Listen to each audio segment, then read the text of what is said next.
Oke. Assalamualaikum warahmatullahi wabarakatuh. Selamat siang Bapak Ibu. Bertemu kembali dengan saya dari agenda. Jadi hari ini saya akan mempresentasikan yaitu mengenai diseminasi budaya positif pada aksi nyata modul 1.4. Jadi hari ini kita akan belajar bersama-sama dari hasil belajar saya kurang lebih selama 1 bulan kemarin, dan diharapkannya dari apa yang nanti saya presentasikan bisa mungkin kita terapkan di sekolah kita Bapak Ibu. Saya lanjut. Nah, ini perkenalan. Yang pertama ada Bapak Aan selaku fasilitator, kemudian ada Ibu Rosia selaku pengajar praktik, dan juga saya sendiri Widya selaku calon guru penggerak. Sebelumnya saya ucapkan banyak terima kasih Bapak Ibu bersedia menyempatkan waktunya kembali untuk hadir pada kegiatan di siang hari ini. Mudah-mudahan bisa menjadi berkah untuk kita semua. Amin. Nah, ini ada beberapa hal yang akan saya sampaikan. Yang pertama yaitu berkenaan dengan disiplin positif. Kemudian yang kedua tentang perilaku, motivasi perilaku manusia.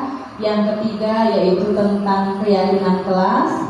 Yang keempat kebutuhan dasar manusia. Kemudian yang kelima posisi kontrol restitusi. Dan yang keenam adalah segitiga restitusi. Nah, sebelum kita masuk ke materi, mungkin kita bisa pemanasan terlebih dahulu. Mungkin Bapak Ibu bisa berdiri. Jadi di sini saya akan bercerita, dan tangannya mungkin saya minta tolong bergabung dengan sebelahnya. Yang belakang bisa geser ke sini, ke sini. Jadi tangannya seperti ini. Satunya begini, yang satunya menerima. Oke. Nah, ketika saya mengatakan kata harimau, nanti ditangkap tangan telunjuk temannya. Begitu. Kalau nggak ketangkap berarti ya lolos. Bukan harimau. Jadi kalau saya mengatakan kata harimau, nanti ibu menangkap tangan temannya. Begitu.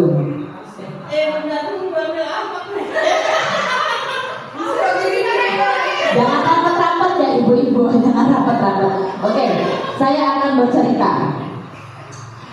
Pada suatu hari, belum ya.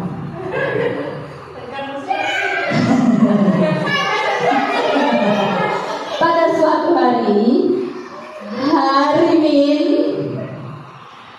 pergi ke hutan. Kemudian dia melihat sesosok manusia sedang berjalan di tengah hutan. Harimin, siapa yang bilang? Harimin loh ya, bukan harimau loh ya.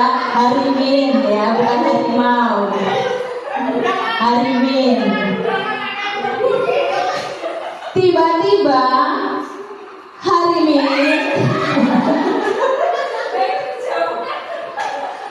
melihat seekor harimau.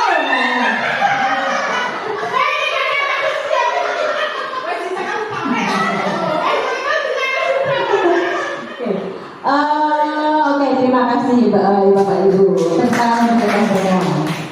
Jadi itu pemanasan kita sebelum masuk ke kegiatan berikutnya.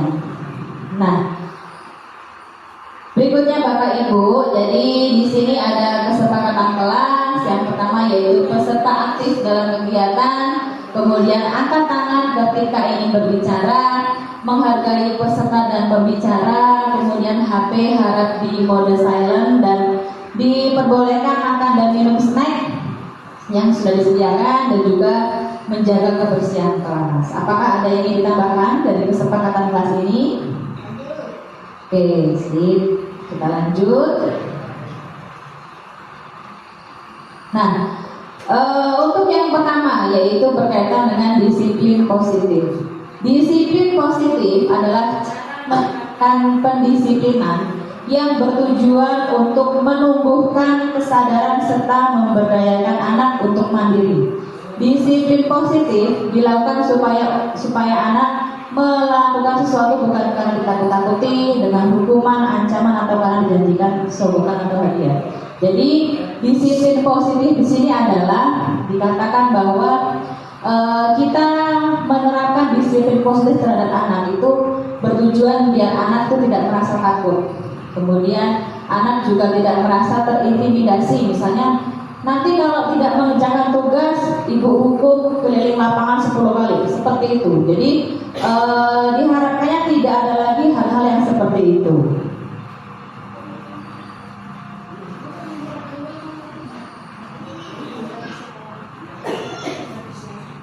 Kemudian berikutnya adalah pendekatan disiplin positif, yaitu menitik beratkan pendekatan yang positif tanpa kekerasan, memotivasi, merefleksi kesalahan, menghargai, membangun logika, dan bersifat jangka panjang. Jadi di sini diharapkan pula kita bisa menerapkan disiplin positif ini tidak hanya di sekolah saja. Jadi diharapkannya bisa sampai mereka nanti SMA. Kenapa? Karena mungkin mereka ketika nanti misalnya di SMA atau dimanapun mereka berada, oh iya kemarin tuh ketika SMP tuh Bu Santi pernah mengatakan kalau misalnya kita melakukan sesuatu itu harus bertanggung jawab atau harus mempertanggungjawabkan apa yang kita lakukan. Jadi seperti itu. Jadi anak itu langsung tertanam di pikirannya seperti itu. Begitu Bapak Ibu.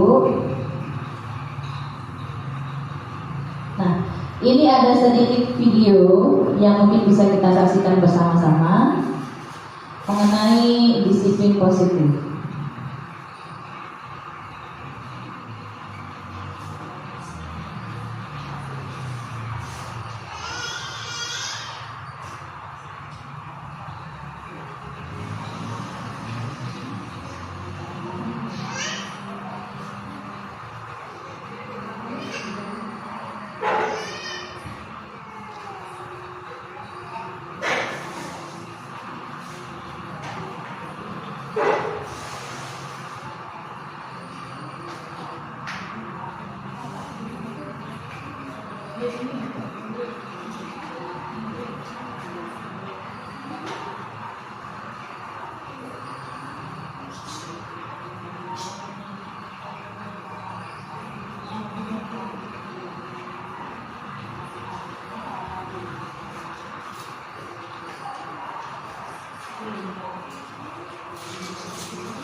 Jadi di sini ada dua kasus di mana satu siswa itu sering terlambat, kemudian yang kedua itu sering bermain handphone. Di sini ada bagaimana cara ibu gurunya untuk mengatasi permasalahan tersebut, yaitu pertama dengan membangun hubungan yang positif, menanyakan keadaan siswanya, kemudian membuat siswa juga merasa nyaman ketika diajak ngobrol. Jadi dengan membangun hubungan yang positif ini diharapkannya kita bisa adanya hubungan yang baik antara guru dengan siswa. Kemudian kita juga mencari penyebabnya, kita menanyakan baik-baik bagaimana kenapa misalkan tadi si Orpa tadi kenapa terlambat, kemudian alasannya bagaimana begitu. Jadi membuat siswa merasa nyaman ketika diajak untuk mengobrol bersama.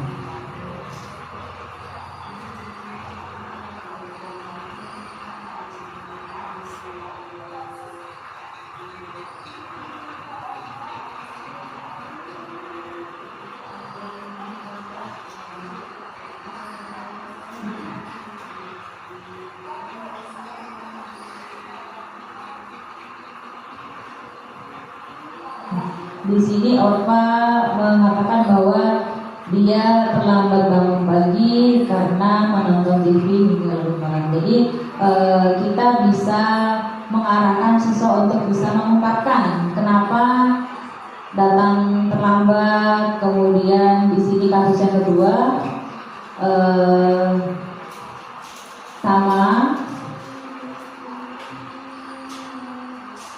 Yang terpenting adalah bagaimana cara kita membangun hubungan yang baik dengan siswa, kemudian mengajak mengobrol bersama dengan siswa agar siswa tidak merasa takut, agar siswa merasa tenang dan merasa tidak terintimidasi oleh guru. Begitu. Karena kalau misalkan ibaratnya ketika kita memanggil siswa yang mungkin bermasalah dalam artian misalnya tadi sering datang terlambat, kemudian misalnya lagi ketika di kelas tuh ngantuk-ngantukan karena main game di sini menyampaikan sendiri kalau sering main game di sekolah, sering main game di rumah, kemudian ketika di sekolah jadi ngantuk begitu, kemudian seperti itu. Jadi kita bagaimana cara kita pendekatan kepada siswa agar bisa mampu mengungkapkan kenapa gitu alasannya, kemudian memberikan pengertian tentang dampak kalau misalkan bangun terlambat itu seperti apa, kalau di sekolah itu ngantuk itu seperti apa dampaknya, pasti jelas akan tertinggal pelajaran, kemudian mungkin hubungan dengan teman kurang bagus gitu.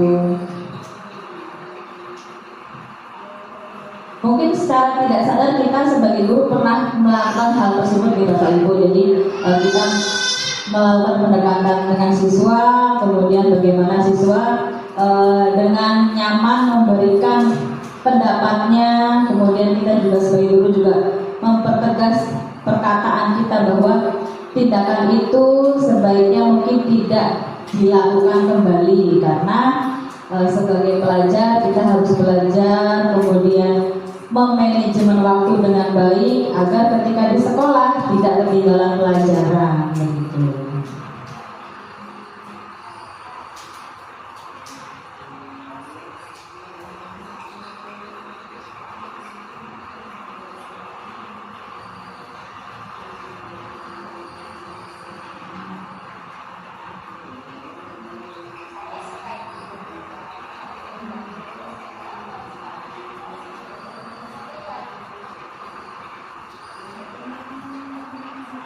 Nah, yang ketujuh di sini membangun kesepakatan. Jadi membangun kesepakatan antara guru dengan siswa. Kira-kira tindakan apa yang akan dilakukan selanjutnya? Di sini Orpa mengatakan bahwa akan tidur lebih cepat, memasang alarm sehingga mungkin nanti bisa dibantu oleh bapak ibunya untuk bisa bangun pagi. Kemudian menanyakan kepada guru atau teman pada saat jam istirahat ketika ada pelajaran yang tertinggal.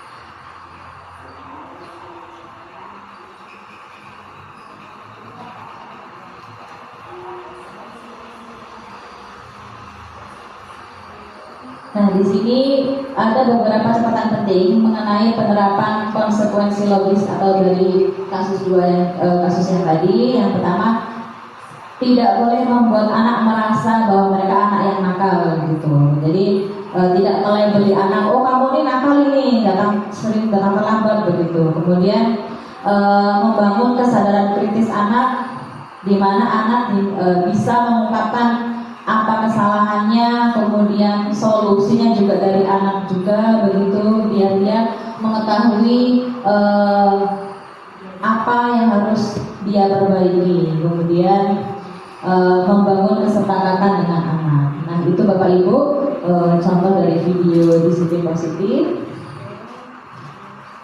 Nah, berikutnya diharapkan dari adanya sikap tadi disiplin positif, diharapkannya siswa-siswi kita itu mampu menerapkan atau menjadi siswa yang memiliki profil pelajar Pancasila, di mana di sini ada 6 dimensi. Diharapkannya siswa-siswi SMP Negeri 3 Pangkalan Lada khususnya itu mampu memiliki karakter 6 dari 6 karakter profil pelajar Pancasila, yaitu berkebinekaan global, bergotong royong, kreatif, mandiri, bernalar kritis, dan juga beriman bertakwa kepada Tuhan Yang Maha Esa. Nah, di sini ada motivasi perilaku manusia. Ada 3 motivasi perilaku manusia. Yang pertama, menghindari kenyamanan atau hukuman. Kemudian, mendapatkan imbalan atau penghargaan dari orang lain.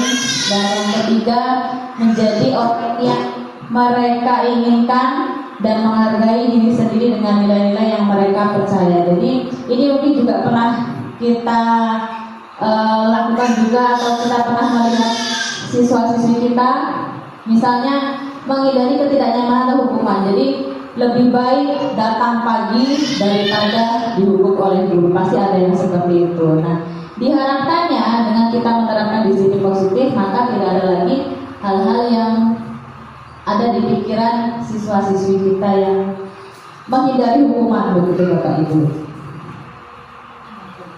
Nah, berikutnya yaitu keyakinan kelas. Keyakinan kelas merupakan metode untuk menimbulkan kembali disiplin positif yang didasari oleh motivasi dari dalam diri, dan keyakinan kelas merupakan sesuatu yang dapat diterapkan di lingkungan kelas tersebut. Nah, di sini keyakinan kelas adalah kita membuat kesepakatan kelas bersama, meminta pendapat siswa di kelas, kemudian kita simpulkan bersama-sama. Jadi siswa yang membuat juga siswa juga yang menyimpulkan.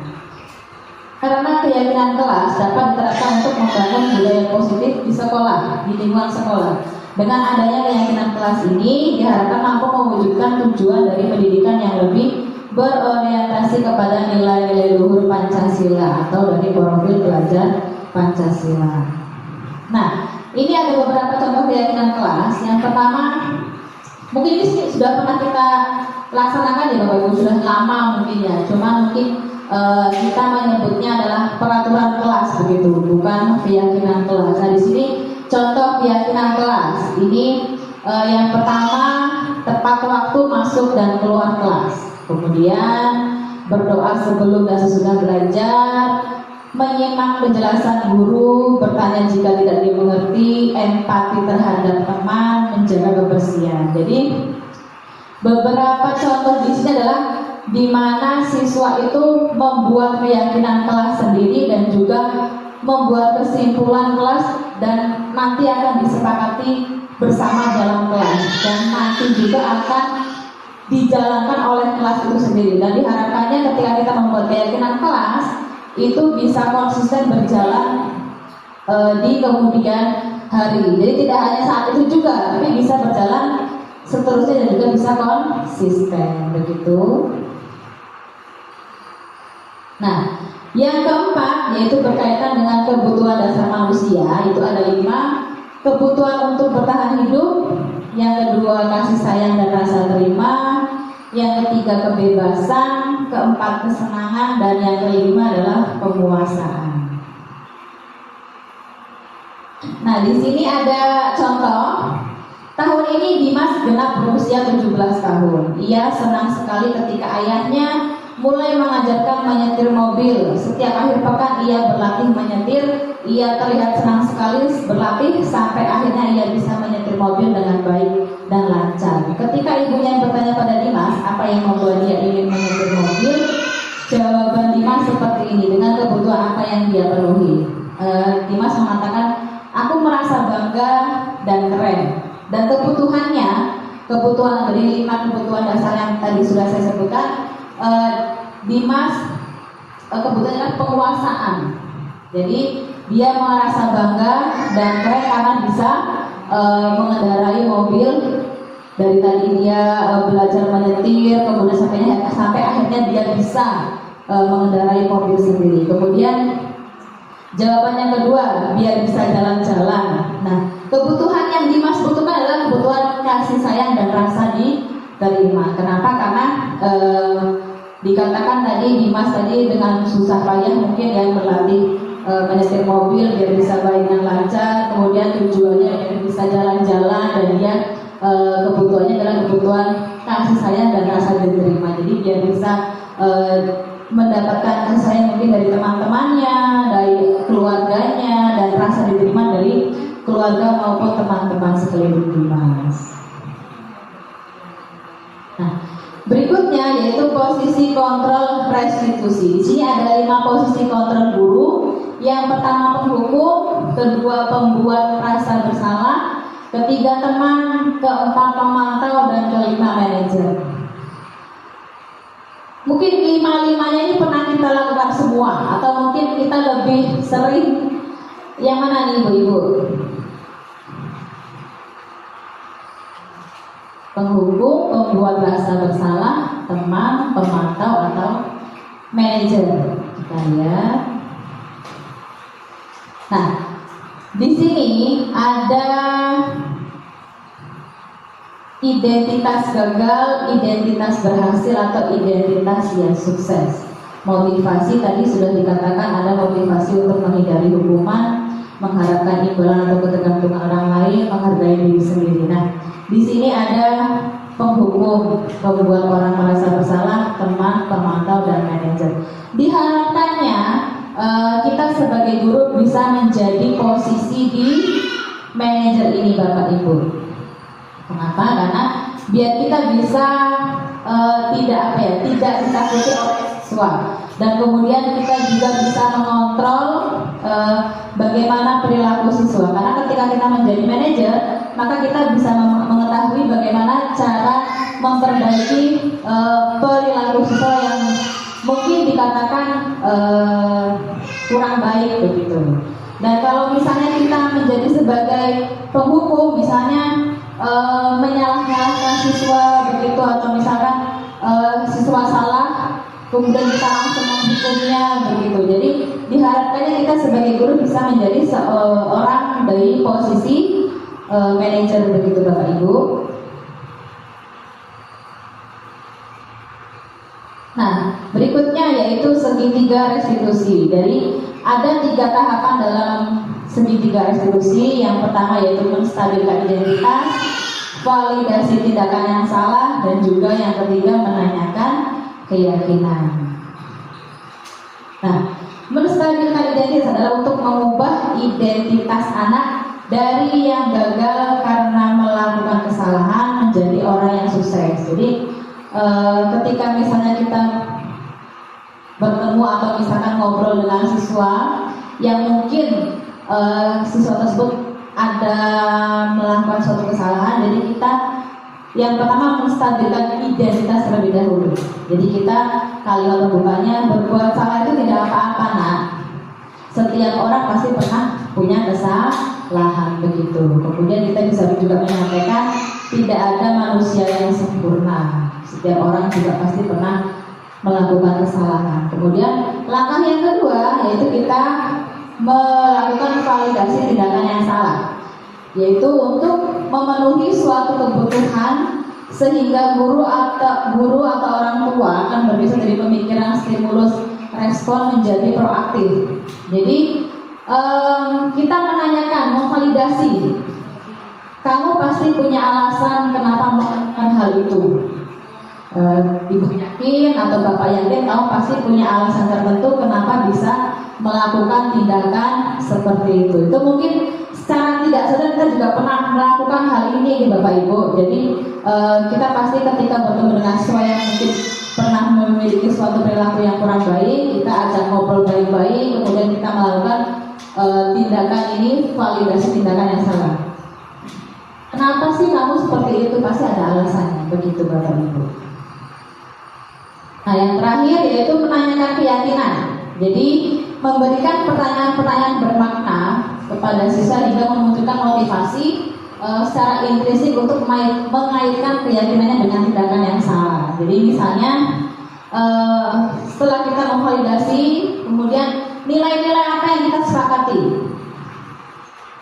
Jadi kira-kira nilai-nilai apa yang muncul dari siswa tersebut. Jadi nanti kita siswa sendiri yang akan mengungkapkannya kembali. Jadi nilai-nilai apa yang telah kita sepakati.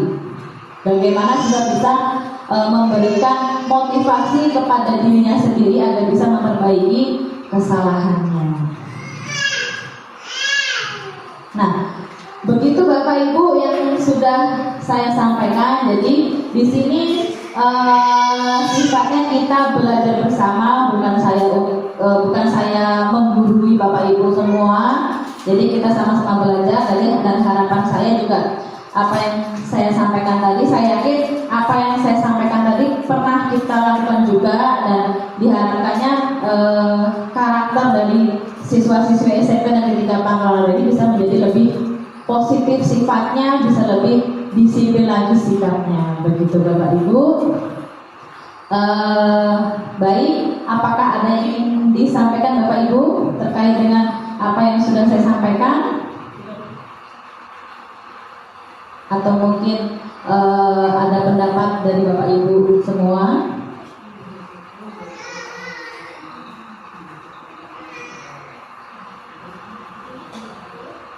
Bu Sri, bagaimana?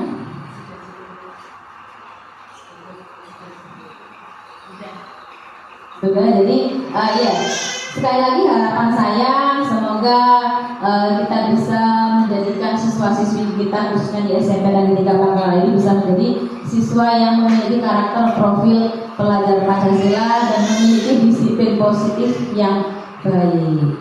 Oke, terima kasih Bapak Ibu atas kesempatannya. Harapan saya kita bisa sama-sama berkolaborasi membangun hubungan yang positif dengan orang tua maupun dengan siswa di sekolah. Terima kasih. Wassalamualaikum warahmatullahi wabarakatuh. Selamat siang Bapak Ibu.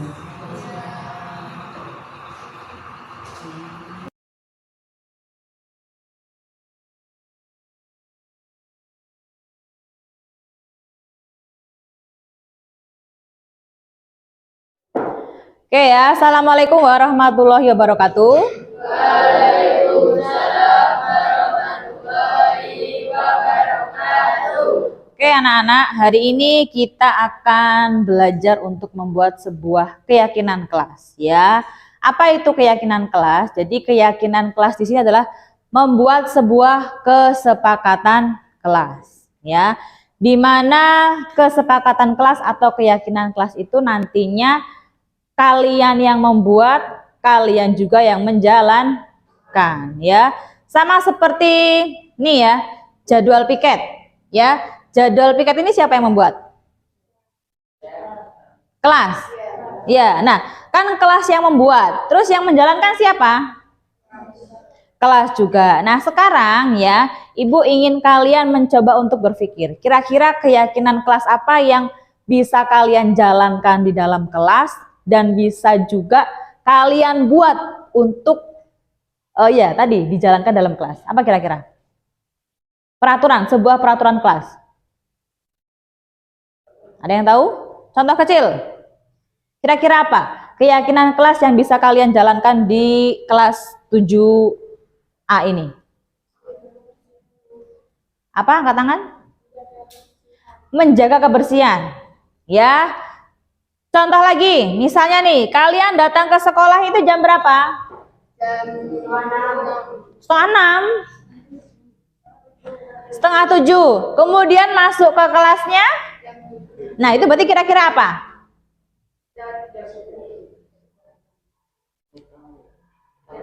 Datang tepat waktu. Nah, sekarang ya, nanti akan Ibu bagi Jadi, Ibu akan membagikan sticky note ini masing-masing anak satu. Ya, silahkan tulis satu saja keyakinan kelas yang menurut kalian tuh wajib kalian jalankan. Bu, punya Adel sama kayak punya Zahra, tidak masalah. Ya, nanti kita lihat nih, kira-kira keyakinan kelasnya apa nih yang sama dengan temannya. Nanti kita simpulkan, kita butuh berapa keyakinan kelas yang akan dijalankan di kelas 7A ini. Paham sampai sini? Ya. Oke, Ibu bagi ya sambil dipikirkan kira-kira saya mau menulis apa ya begitu. Jadi keyakinan kelas di sini adalah tadi ya sebuah kesepakatan kelas ya, sama halnya seperti dengan peraturan kelas. Apa yang perlu kalian jalankan? Nah, yang sudah bagaimana? Yang sudah silahkan boleh dikumpulkan ke depan. Ditempel di depan ya maksudnya.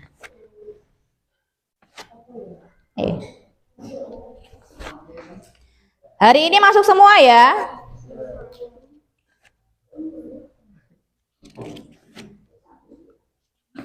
Satu, mau berapa? Dua? Satu saja. Nah, yang sudah silakan boleh kumpulkan di sini.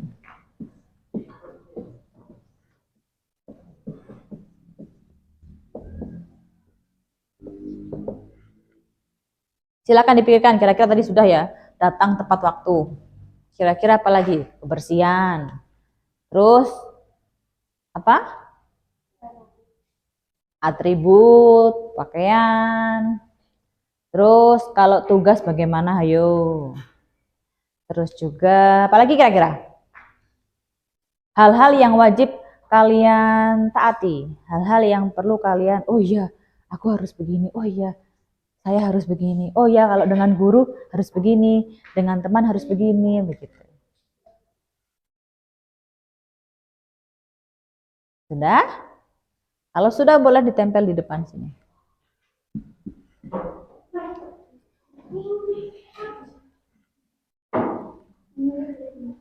Ditempel yang rapi ya. Nah, tidak usah, tidak apa-apa.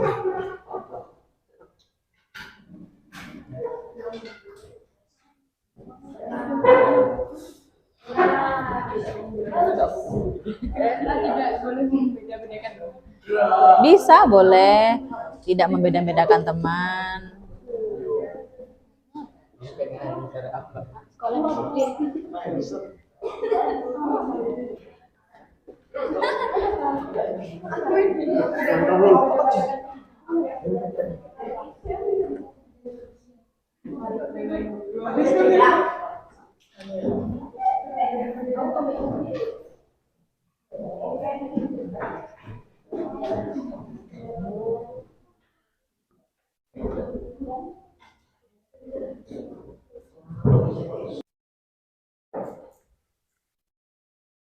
Nah, oke.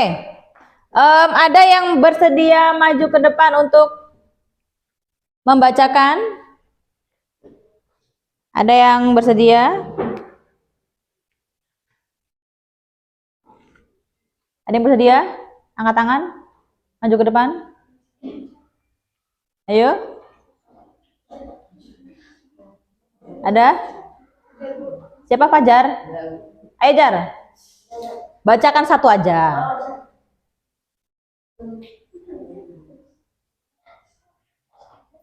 Ada? Gak ada? Adel? Oh, dia, ayo dia.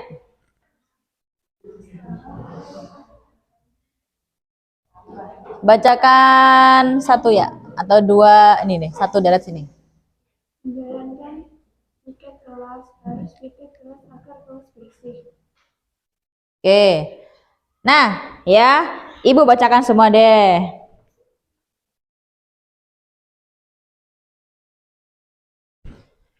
Oke, yang pertama, menjalankan piket kelas. Ya, kemudian harus piket kelas agar kelas bersih. Tidak boleh keluar kelas saat jam pelajaran. Tidak boleh keluar kelas saat jam pelajaran sama. Harus menjaga kebersihan, sekolah disiplin, dilarang merusak fasilitas kelas, fokus pada pembelajaran, tidak ada pembulian, mengerjakan tugas tepat waktu, tidak boleh membeda-bedakan teman, menjaga kebersihan kelas, mengerjakan piket kelas pada saatnya, harus mengerjakan tugas sekolah, tidak membuang sampah sembarangan. Apa ini? Oh, kalau dengan guru harus menghormati, menjaga kebersihan lingkungan sekolah. Jangan bicara ketika guru sedang menerangkan, menjaga kebersihan kelas dan datang tepat waktu, harus mengerjakan tugas-tugas sekolah. Oke, kira-kira dapat disimpulkan kesepakatan kelas yang pertama apa tadi? Menjalankan piket kelas. Kira-kira ini bisa konsisten terjadi atau tidak? Bisa. Harus ya. Nah, yang kedua, apalagi kira-kira? Menjaga kebersihan. Apalagi tadi yang kalian tangkap?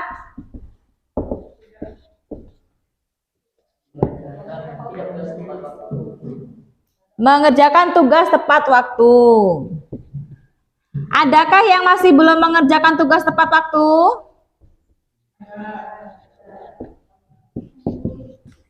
Tidak ada ya harapannya ya. Terus tadi ada kata-kata tidak boleh membuli. Berarti apa? Saling menghormati ya. Saling menghormati dan juga menghargai.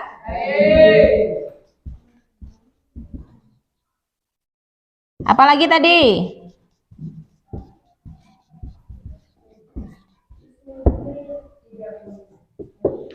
Ketika guru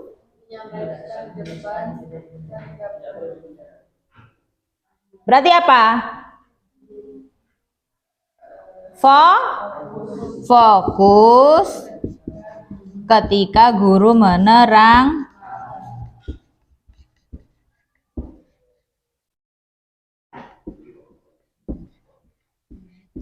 Nah, tadi lagi datang tepat waktu. Ada yang masih datang terlambat?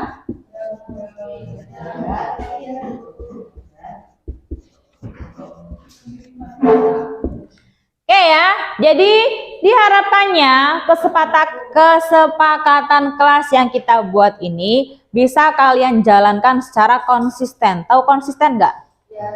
Apa?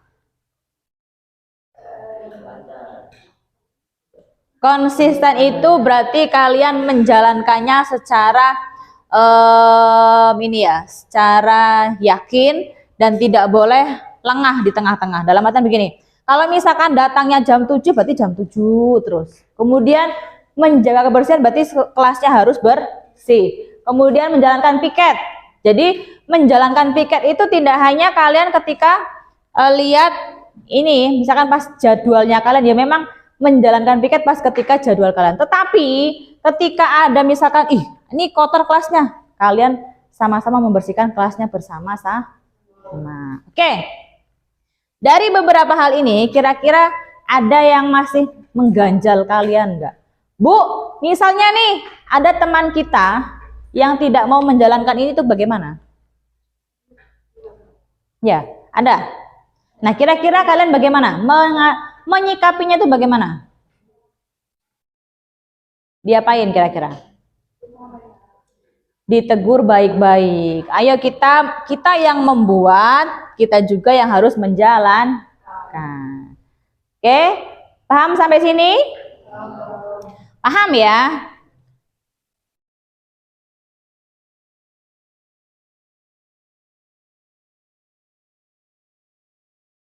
Oke, ya. Sebelum Ibu menutup kegiatan kita di pagi hari ini, ya, Ibu mau kalian, ini susah ya untuk berpasang-pasangan ya, dua orang. Bisa nggak? Atau depan belakang?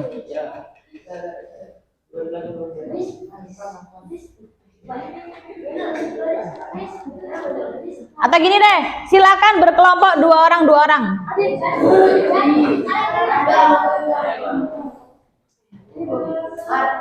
Ayo berdiri, ayo.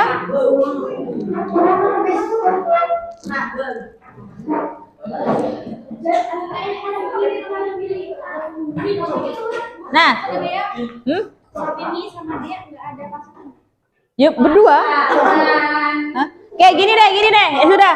Silakan berdiri, silakan kalian berhadapan dengan teman kalian. Nah, berhadapan dengan teman kalian, posisi tangannya mau menjabat, seperti mau menjabat. Nah, ya. Jadi, lihat Bu Widya. Oh, gini. Yang berada di sebelah kanan, gini deh. Yang berada di sebelah kanannya Bu Widya, itu namanya abu. Ingat, abu. Nah, yang di sebelah kirinya Bu Widya,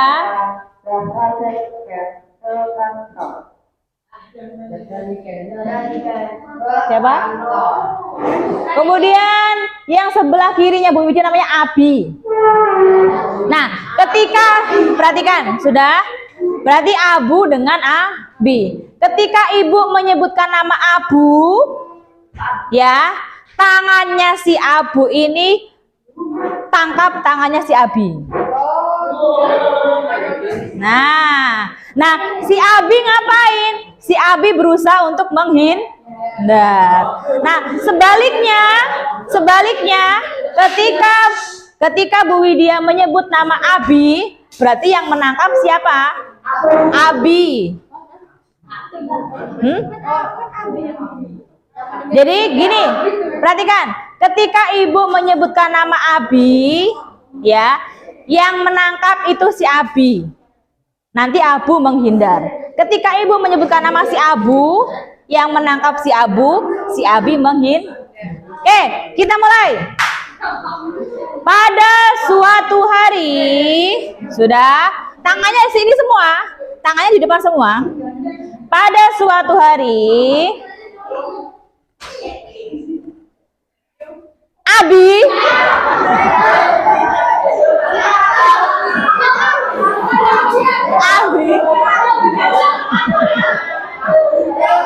siapa yang kena? Siapa? Oke, lagi. Ya. Oke, lagi ya. Tadi abi ya, berjalan-jalan ke sebuah hutan yang sangat luas ya. Kemudian dia melihat seekor rusa.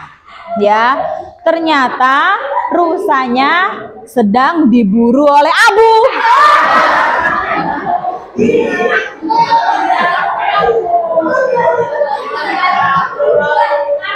Oke, lagi ya. Dari kejauhan, rusa tersebut lari menuju ke abu.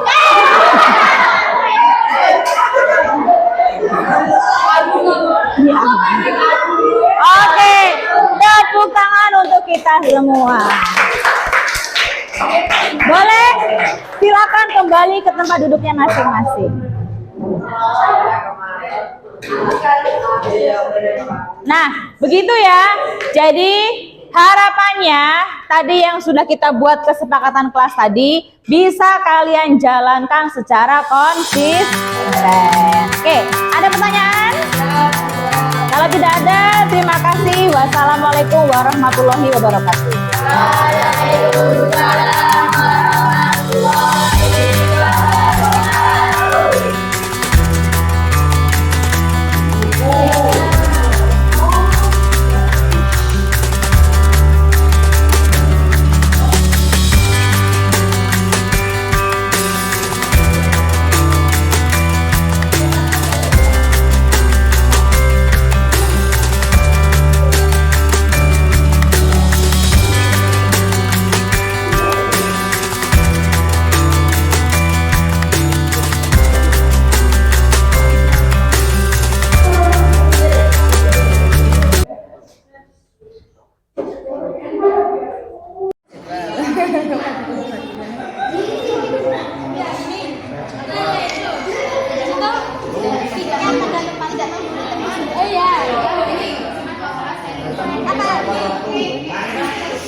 Laksanakan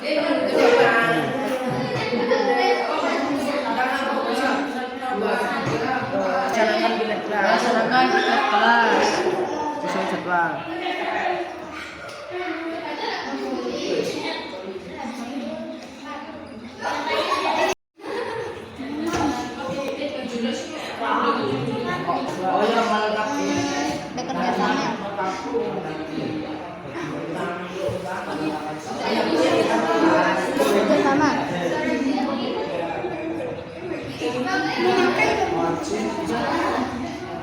Memakan seluruh fasilitas tersebut kita sudah waktunya pulang. Aku cuma tak melawan. Ini sopan di sekolah ini. Materi kelas. Wajib. Mematikan kelas. Ya. Wajib.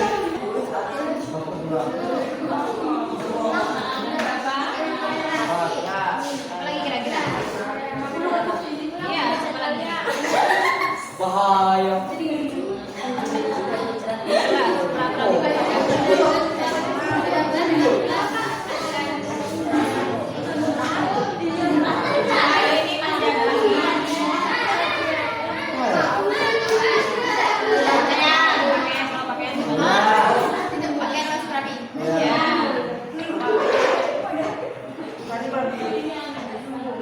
Rapi dan lengkap.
Tidak berisik saat pelajaran 6 sedang berlangsung.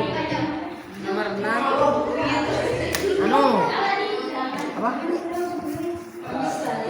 tidak membolos saat pelajaran.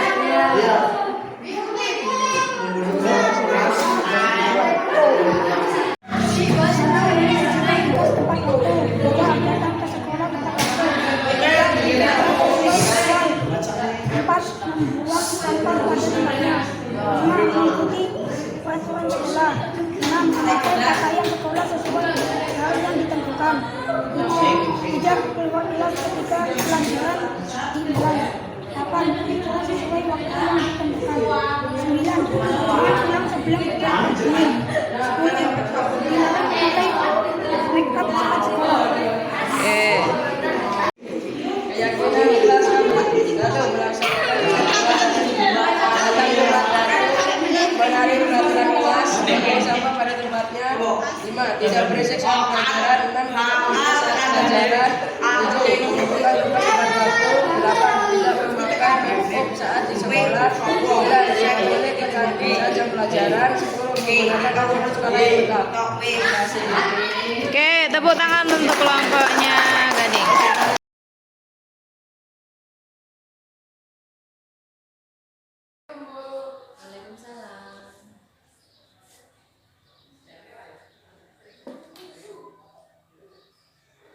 Gimana kabarnya? Baik, Bu. Kamu tahu Dela, kenapa Adel ya? Kenapa Ibu panggil sini? Pada saat pelajaran SPK. Kenapa? Karena saya kurang suka ngajarin tulis pagi daripada hafal dan memutuskan ke kantin. Dan saya ajarin teman saya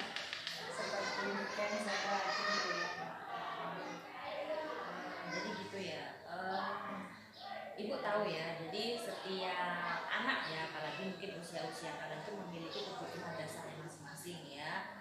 Seperti yang kamu rasakan tadi ya, kemarin kamu merasa bosan dalam kelas ketika pelajaran SPK ya, terus kemudian kamu kantin dan kamu mengajak teman-teman kamu.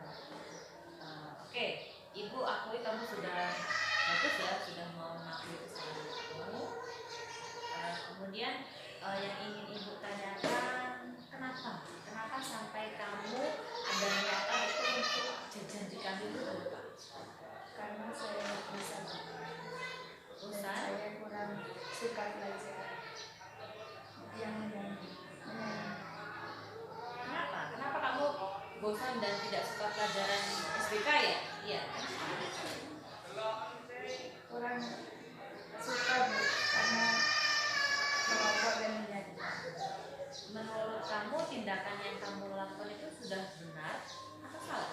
Salah Bu, karena sudah melanggar aturan. Oke, baiklah. Kira-kira nih ya, dengan adanya kamu sudah memahami, sudah menyadari bahwa tindakan tadi sudah melanggar aturan, kemudian sudah menyadari juga bahwa tindakan yang kamu lakukan tadi adalah tindakan yang salah. Kira-kira kedepannya nih ya, kedepannya apa yang akan kamu lakukan ketika ada pelajaran SBK lagi atau mungkin dengan pelajaran yang lainnya, kamu juga merasa bosan terus kemudian ke kantin lagi atau bagaimana? Saya akan mengikuti pelajaran dengan hati dan semangat. Saya akan menanyakan kepada teman saya jika ada tugas yang belum saya pahami. Mungkin akan seperti itu. Oke, bagus ya. Jadi kamu sudah menyadari kesalahan kamu, kemudian kamu akan memperbaiki kesalahan kamu juga. Kedepannya kamu harus bisa lebih semangat lagi, ya semangat lagi. Baik, benar yang kalian sampaikan tadi. Kalau misalkan ada pelajaran entah itu SPK, mungkin matematika atau bahasa Inggris yang kurang kamu pahami, kurang kamu kuasai, kamu bisa menanyakan pada teman kamu. Bagus sekali ya. Kemudian perasaan kamu sekarang bagaimana? Kamu sudah menyadari kesalahan kamu, bagaimana perasaan?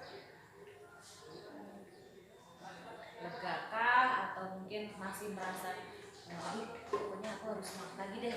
Bagaimana? Ya, Bu, harus. Saya akan lebih semangat lagi. Oke.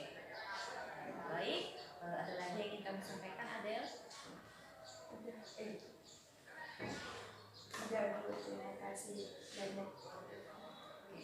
Kalau tidak ada yang ingin disampaikan, boleh kembali ke kelas. Yang penting harus tetap semangat ya, entah di pelajaran apapun itu. Oke? Terima kasih banyak. Selamat tidur.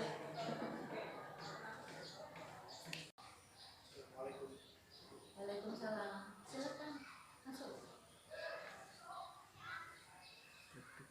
Oke, silakan.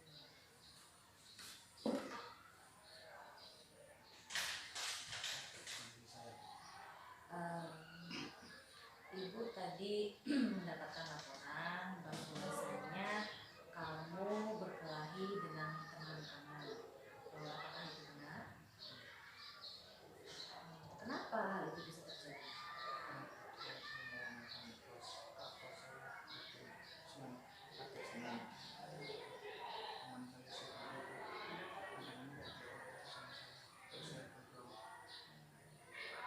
Oke, Ibu tahu setiap anak ya, setiap orang itu pasti pernah melakukan kesalahan ya, baik itu secara sengaja ataupun mungkin secara tidak sengaja. Ya, nah yang Ibu ingin tanyakan nih, kira-kira menurut kamu manfaatnya apa toh kalau kamu berkelahi? Tidak ada manfaatnya. Itu kamu tahu. Kemudian menurut kamu perbuatan kamu tadi itu merupakan perbuatan yang benar atau yang salah? Oke, salah ya. Jadi kamu tahu ya bahwa perbuatan kamu tadi mendorong teman kamu si Budi tadi adalah perbuatan yang salah. Nah, Ibu tanya kembali kepada kamu, ya, kenapa bisa kamu itu berkelahi dengan si Budi? Coba minta tolong jelaskan lebih jelas lagi secara rinci kenapa hal itu bisa terjadi.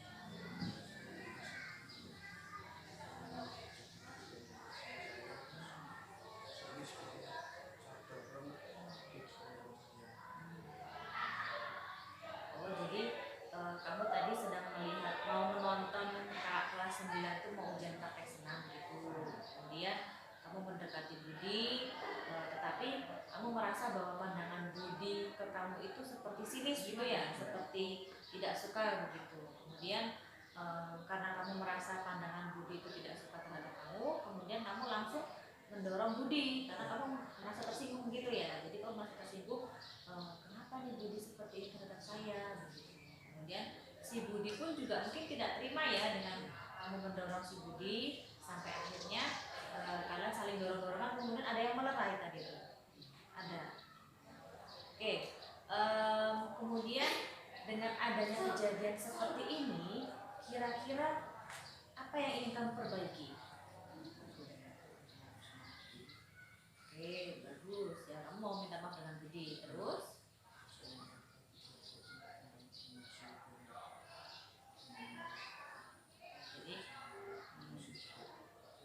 Jadi kamu ingin memperbaiki hubungan kamu dengan kamu meminta maaf terhadap Budi, terus kemudian ingin memperbaiki hubungan pertemanan kamu juga dengan Budi. Oke. Kemudian apakah perbuatan ini akan terulang kembali kira-kira? Tidak akan ya. Jadi yang ibu harapkan semoga kamu mendapatkan pelajaran dari perbuatan kamu tadi ya, bahwasanya ibu pernah mengatakan bahwasanya semua orang tuh pasti punya masalah masing-masing ya. Kemudian juga kita tidak tahu apa yang sedang dipikirkannya saat itu. Kemudian mungkin kamu tadi ya, kita kembali lagi, mungkin karena kamu tadi merasa tidak suka dengan pandangan Budi, terus kemudian mendorong Budi. Nah, tapi kamu ibu sudah akui, ibu kasih jempol ya, maksudnya kamu sudah mengakui perbuatan kamu, sudah mengakui bahwa kamu merasa bersalah, kemudian kamu juga ingin meminta maaf terhadap Budi gitu ya, dan memperbaiki hubungan kamu dengan Budi. Kamu juga mengatakan akan ya tadi akan minta maaf terhadap Budi. Jadi ibu harapkan kamu bisa mengambil pelajaran dari kejadian ini,